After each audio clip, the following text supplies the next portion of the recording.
সরকার জানে না এমন কিছু নেই। সরকারের নজর এড়িয়ে কোনো কিছু হয় না। সরকার চাইলে তবে যে কোনো ঘটনা ঘটে। অনুব্রত মণ্ডল তথ্য দিয়ে বলছেন যে নেক্সাসে ক্যাম্পাস স্ট্রিটের ভূমিকা কি। 10-20 জনের পাপের বোঝা বাকিরা তো নিতে পারে না। নাম না করে পূর্বতন মমতা সরকারের বিরুদ্ধে একের পর এক বিস্ফোরক মন্তব্য ঋতব্রত ব্যানার্জির। বর্ধমান থেকে এক জিহাদি ঘনিষ্ঠ অনুরাগীকে গ্রেপ্তার করেছে এসটিএফ। অভিযোগ, মুখ্যমন্ত্রীকে হত্যার ছক কষার সঙ্গে ওই ব্যক্তির যোগ থাকতে পারে। প্রাথমিক তদন্তে সন্দেহ করা হচ্ছে অভিযুক্তদের সঙ্গে জিহাদি জৈশ-ই মোহাম্মদের কোনো যোগাযোগ ছিল কিনা তাও খতিয়ে দেখা হচ্ছে। যদিও তদন্তের স্বার্থে সব তথ্য এখনই প্রকাশ্যে আনছেন না তদন্তকারীরা। এই ঘটনায় উদ্বেগ প্রকাশ করেছেন বিরোধী দলনেতা ঋতব্রত ব্যানার্জি।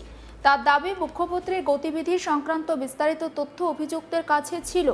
তার বক্তব্য, বিষয়টি কোনো বিচ্ছিন্ন ঘটনা হিসাবে দেখা উচিত নয়।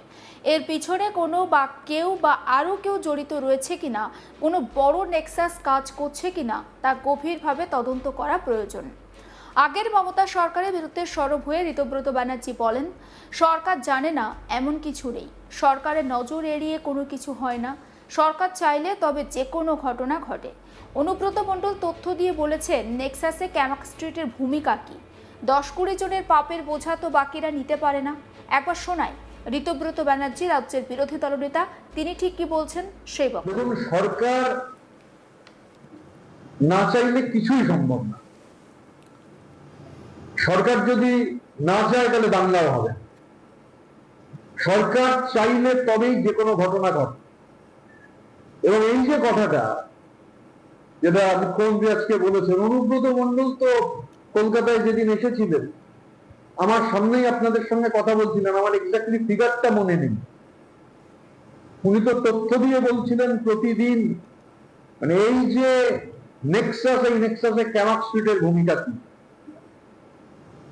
এবং মানে ক্যাম্পাস স্ট্রিট ভূমিকা পালন করতে পারে, কিন্তু সরকার যদি এটাকে হেল্প না করে, মানে সরকার, আমি আবার বলছি, সরকার জানে না এমন কিছু নেই। সরকারের নজর এড়িয়ে কোনো কিছু হয় না।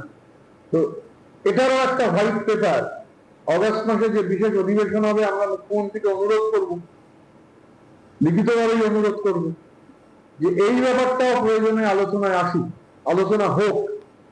কেননা 4 জন, 5 জন, 10 জন, 15 জন, 20 জনের পাপের বোঝা বাকি সমস্ত লোক নিতে পারে না। যারা করেছেন তাদের আইডেন্টিফাই করা হোক, যে আধিকারিকরা জড়িত তাদের আইডেন্টিফাই করা হোক। ঋতব্রত ব্যানার্জি বলেন, তদন্তে প্রাথমিকভাবে এসটিএফ এর সন্দেহ মুখ্যমন্ত্রীকে দীর্ঘদিন ধরে শ্যাডো করার নির্দেশ ছিল অভিযুক্তের ওপর। তার মতে, কোনো ব্যক্তি যদি 10 থেকে 15 দিন বা 15 থেকে 20 দিন ধরে এই ধরনের নজরদারি চালিয়ে থাকে, তাহলে তো তার পিছনে আরও বড় কোনো পরিকল্পনা থাকতে পারে। কতদিন ধরে এই কাজ চলছিল, রানাসা এলাকা থেকে ঠিক কী ধরনের কার্যকলাপ চালানো হচ্ছিল এবং কারা এর সঙ্গে যুক্ত তা খুঁজে বের করা জরুরি। তিনি আরও বলেন, এই ঘটনার সঙ্গে ক্রস বর্ডার টেরোরিজমের কোনো যোগ রয়েছে কিনা সেটাও খতিয়ে দেখা দরকার। তার দাবি, তদন্তের মাধ্যমে এই ঘটনার শিকড় পর্যন্ত পৌঁছানো প্রয়োজন। রাজ্যকে সেফ করিডোর হিসেবে ব্যবহার করা হচ্ছে কিনা সেই প্রশ্নও তুলেছেন ঋতব্রত ব্যানার্জি। তার বক্তব্য, বাংলাদেশের সঙ্গে আন্তর্জাতিক সীমান্তে নিয়ম অনুযায়ী ফেন্সিং থাকার কথা। পূর্ববর্তী সরকারের জমি দেওয়ার ক্ষেত্রে গড়িমসি রয়েছে বলেও তিনি অভিযোগ করেন। শুনুন এই প্রসঙ্গে ঋতব্রত ব্যানার্জির বক্তব্য। আমরাও সংবাদ মাধ্যমে দেখেছি যে সম্ভবত জৈশ-ই মোহাম্মদের সঙ্গে লিঙ্ক, এবং প্রথম কথা, এটা যারা তদন্তকারী সংস্থা আছেন, এসটিএফ যেহেতু গ্রেপ্তার করেছে এই জঙ্গিকে, নিশ্চিতভাবে আরো তথ্য সামনে আসবে, মানে যতটা আসা সম্ভব।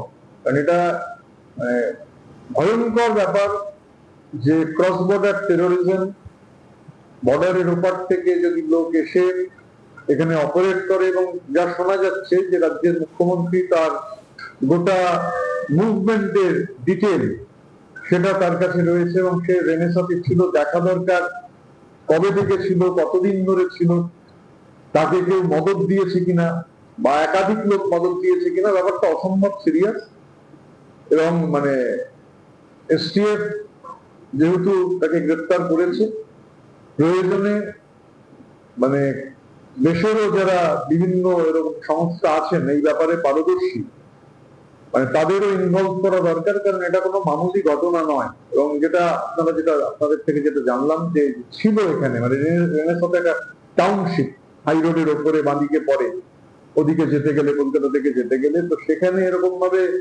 এই একটা অপারেশন, মানে এটা তো একটা অপারেশনের অংশ হিসেবে একজন আছেন এবং রাজ্যের নির্বাচিত মুখ্যমন্ত্রীর টার্গেট। এটা একটা ভয়ঙ্কর ঘটনা, পূর্ণাঙ্গ তদন্ত হওয়া উচিত, লিঙ্ক গুলো বার করা উচিত। মানে শুধু বর্ডারের অন্যদিকে থাকা লিঙ্ক নয়, বর্ডারের এদিকেও কোনো লিঙ্ক আছে কিনা সেটাও প্রয়োজনে দেখা উচিত। তো এটা খুবই মানে ভয়ঙ্কর সিরিয়াস ঘটনা। মানে এই ধরনের মানে activity, terror related activity, terrorism, এই জঙ্গিরা অপারেট করে, মানে খুবই সিরিয়াস। স্বাভাবিকভাবে এখন যারা গ্রেপ্তার করেছেন নিশ্চিতভাবে তারা আরো যতটা নিশ্চয়ই, মানে সবটা তো হয়তো ইনভেস্টিগেশনের স্বার্থে সবটা সামনে আসে না, কিন্তু এটা ভীষণই একটা গুরুতর বিষয় এবং সর্বোচ্চ গুরুত্ব দিয়ে, মানে প্রয়োজনে আমি তো মনে করি যে এসটিএফ খুবই ক্যাপেবল, যদি প্রয়োজন হয় মানে দেশেরও যে এই ব্যাপারে পারদর্শী যে এজেন্সি রয়েছে তাদেরও সাহায্য নিয়ে এটার একদম রুট অব্দি পৌঁছানো প্রয়োজন। এটা সময়ের চাহিদা, অসম্ভব একটা মানে আশঙ্কাজনক ব্যাপার। এবং এই মানে এটাও দেখা দরকার, আমি আবারও বলছি যে মানে কতদিন ধরে রয়েছে এটাও হচ্ছে একটু নিশ্চিতভাবে যারা তদন্ত করছেন তারা নিশ্চিতভাবে এটা ব্যাপারে মানে তদন্ত যত এগোবে মানে যতটা আমরা জানতে পারবো, কিন্তু ব্যাপারটা অসম্ভব গুরুত্বপূর্ণ এবং গভীর চিন্তা। দেখুন, আপনারা এতক্ষণ প্রত্যেকেই জেনে গিয়েছেন যে রাজ্যে বর্ধমান থেকে জিহাদি কার্যকলাপ চালানোর অভিযোগে বা সেই সূত্র ধরে হামিম মণ্ডল নামে এক ব্যক্তিকে জিম থেকে গ্রেপ্তার করেছে বেঙ্গল এসটিএফ। এবং সেই হামিম মণ্ডলকে জিজ্ঞাসাবাদ করে এসটিএফ এটাও জানতে পেরেছে রাজ্যের মুখ্যমন্ত্রী শুভেন্দু অধিকারীর ওপরে হামলার নাকি একটা ছক সে কষেছিল। তবে শুধুমাত্র কি এই হামিম মণ্ডল একা ছিল? ইতিমধ্যে হামিম মণ্ডলের সহযোগী হিসাবে তার বান্ধবী অর্পিতা সরকারকে ঝাড়খণ্ড সীমান্ত থেকে গ্রেপ্তার করেছে বেঙ্গল এসটিএফ। দুজনকে কি মুখোমুখি বসিয়ে জিজ্ঞাসাবাদ করা হবে?